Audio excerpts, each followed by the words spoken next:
Well, that was a fun musical interlude. It certainly saved my voice a bit of work. No, it didn't save me any work anywhere else, but it saved my voice. All right, so now let's get on to why we're learning about these cells. Why we're learning about these reactions. Specifically, we're learning about them because they are used in galvanic cells, named after an Italian. A galvanic cell is a battery.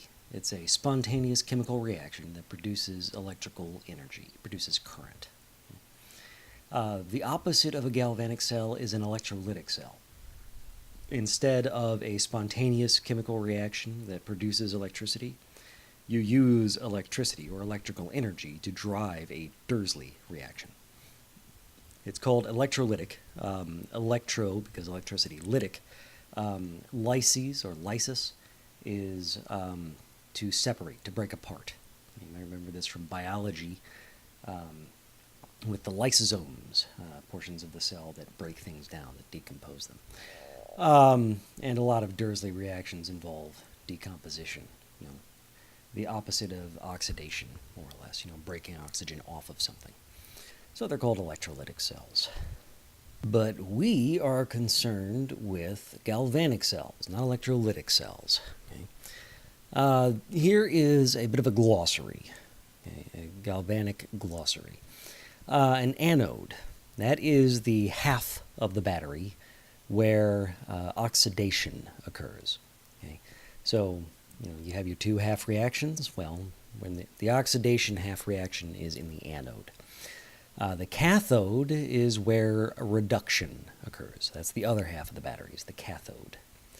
An electrode is just a general name for either an anode or a cathode. They're both electrodes. So they transmit current and take part in the reaction. An inert electrode is an anode or a cathode that transmits current but doesn't take part in the reaction. The reason you'd have an inert electrode is because sometimes many, oxidation or reduction half reactions don't involve a pure metal. So an example of an electrode that is not inert would be something like lithium in a lithium-ion battery, because a lithium-ion battery involves pure lithium as half of your reaction. It is, in fact, the cathode. An example of an inert electrode would be the oxidation or reduction of hydrogen, because hydrogen gas will react to become H plus for oxidation, or H plus can react to become hydrogen gas. That's the reduction. But there's no metal involved in that, so you need to have an electrode of some kind to transmit the electrons to the hydrogen. And they usually use something like platinum or gold for that. Those are nice inert metals. They won't participate in the reaction. There won't be any side products or anything like that. Okay, moving on. Next is the voltaic cell. The other person, besides Galvani, who first played a big role in describing electrochemistry, was a guy named Volta. Alejandro Volta, I think his name was. So you might hear voltaic cells. He also gave his name to the volt. And given that he had the volt, that's probably why we call these galvanic cells. All right, while we're here, I might as well go ahead and give you a handy mnemonic that I neglected to put in an earlier video. Leo the lion goes grrr. Losing electrons is oxidation. Gaining electrons is reduction. So that's just a nice way to remember oxidation and reduction. Hopefully that'll help you out if you've been having any trouble so far. Let's move on. But we won't be moving on too far, because what we're moving on to is this guy. It's a battery. The basic sketch of a very, very... this battery wouldn't travel well, among other things. Okay, so over on the left you have the anode, where oxidation occurs. And over on the right, you have the cathode, where reduction occurs. You have your two electrodes, those are the bars sticking down into the solution, a metal and another metal. And in the solution, you have ions of those two metals. So you connect them with a wire, and electrons move from the anode to the cathode. because oxidation means you're losing electrons, so they're traveling over to the cathode where they'll be gained. And then, in order to complete the circuit, you have a salt bridge. It's just a column of some kind that allows ions to flow between the two electrodes. Positive ions will move from the anode to the cathode. Negative ions will move from the cathode to the anode in order to balance out the charge. Otherwise, the electrons would build up very, very rapidly over at the cathode, and the current would stop flowing. So you need to complete the circuit. And that's just a very, very basic sketch of a battery. Here's another way to describe a voltaic cell or galvanic cell in, text, because, typewriters and so on. It wasn't always easy to draw pictures in computers, is what I'm trying to say.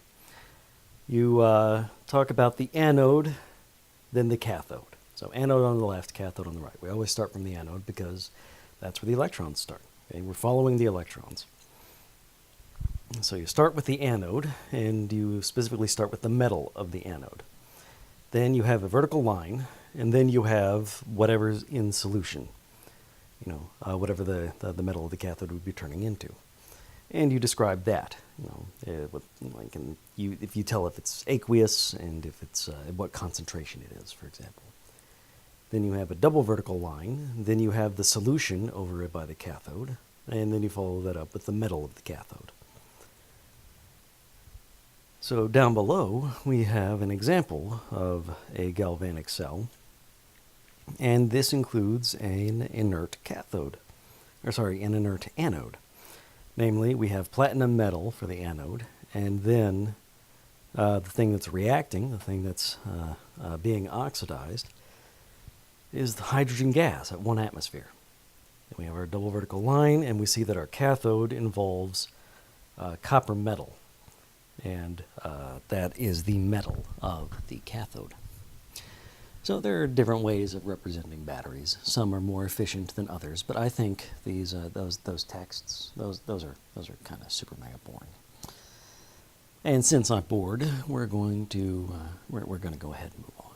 Now, very likely, if you really wanted to, there's almost certainly a way to balance redox reactions without splitting them up into half reactions.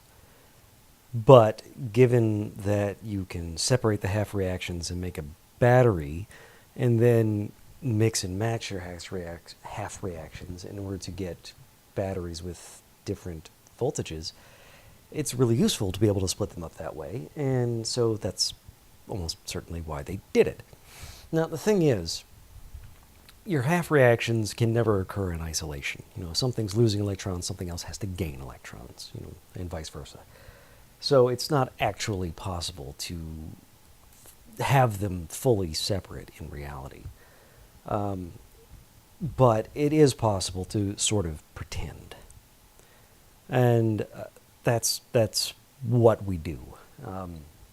We want to be able to make batteries of different powers, different voltages, and so on. So what we want to do is measure the anode and the cathode separately in terms of their electrical potential energy. And so that's what we do. But since they can't be studied in isolation, okay, what you do is you define an arbitrary 0 point, and you compare everything to that. And so, because the really brilliant people who first discovered all this stuff, and they were absolutely brilliant, they did the typical brilliant thing of doing it in a really stupid way. In this case, they defined the 0 point as hydrogen gas, reducing H+, I should say, to hydrogen gas. And defining that as having 0 electrical potential. The reason I call it stupid is because it's hydrogen gas isn't the easiest thing to work with, and it's kind of explosive in addition to being a gas. Why couldn't they just have used some metal? I don't know. In any event, what that means is that the reduction potential is what it's called. That's what that E stands for. That the E0 is the standard reduction potential for hydrogen plus electrons going to hydrogen gas is 0 volts. And, as a special bonus, the reverse reaction, hydrogen gas being oxidized to H plus and losing electrons, also has a potential of 0 volts. Although, I should be careful about calling that just plain old E. So that's our 0 point. And all the potentials you're going to see from here on out are measured with respect to hydrogen. Here is an example of a list of reduction potentials. You have fluorine gas going to fluoride over here in the left-hand column all the way up at the top. And on the right-hand side, down at the bottom, you have lithium ions being reduced to lithium metal. So the first thing I want you to notice is that that column of numbers, those are the reduction potentials, okay, measured in volts. And positive means it wants to happen. So left-hand side, you have all those positive numbers.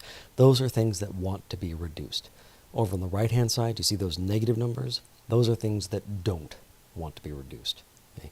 That line over on the right that you can see has been highlighted, sort of. That's hydrogen. That's the 0 point. So everything above that, it has a positive reduction potential. Everything below that has a negative reduction potential. Now, if you want to, you can take any one of these reduction half reactions and just flip it around, and that'll give you an oxidation half reaction. Let me go ahead and show you. So, here we have iodine up top. It's iodine being reduced to iodide. And that's something that wants to happen. Halogens are fairly reactive, and it has a reduction potential of 0.54 volts. If you flip it around, you get the oxidation of iodide into elemental iodine. And that has an oxidation potential of negative 0.54 volts. Okay. So hopefully there's nothing too shocking about that. Okay, you flip it around, you change the sign. Okay, it's just like with the enthalpy of a reaction, or the delta G, the Gibbs free energy change of a reaction. Okay, you flip the reaction, you change the sign. That's all you've done. And the difference between these two is one is a reduction half potential, the other one is an oxidation half potential. But when you look at charts and so on, what you get is not an oxidation. You don't get oxidation potentials on there. You just get the reduction potentials. It's just the convention. It's the way we record these things. That's all. And that will not make too much difference. You'll just have to pay attention to the sign of things and the way you do stuff. There's not a huge problem there. And this is why we care about those reduction potentials. It's because we want to calculate the cell potential, the potential voltage, the potential energy, the voltage of our battery, our cell. So it's really quite simple to calculate. The standard cell potential, remember that's what those circles mean. Technically it's a plimsoll, is equal to the potential, the reduction potential, I should say, the standard reduction potential at the cathode minus the standard reduction potential at the anode. Why do we subtract? Well, because red cat and ox is another mnemonic for you. A red cat, reduction occurs at the cathode, oxidation occurs at the anode. So if oxidation is occurring at the anode, oxidation is just the opposite of reduction, right? So you subtract the reduction potential in order to get the oxidation potential. It's the same thing in the other direction. So what that means is you're actually adding two potentials. You're adding the reduction potential of the cathode and the oxidation potential of the anode. And adding the oxidation is the same as subtracting the reduction. That's all. So that's why you subtract. So you definitely need to be very, very careful about what your cathode is, what your anode is, and what order you plug them into this equation. Okay? So reduction at the cathode, oxidation at the anode, red cat and ox. And when we come back in the next lecture, I will show you a few examples that should give you some idea of how to work with this.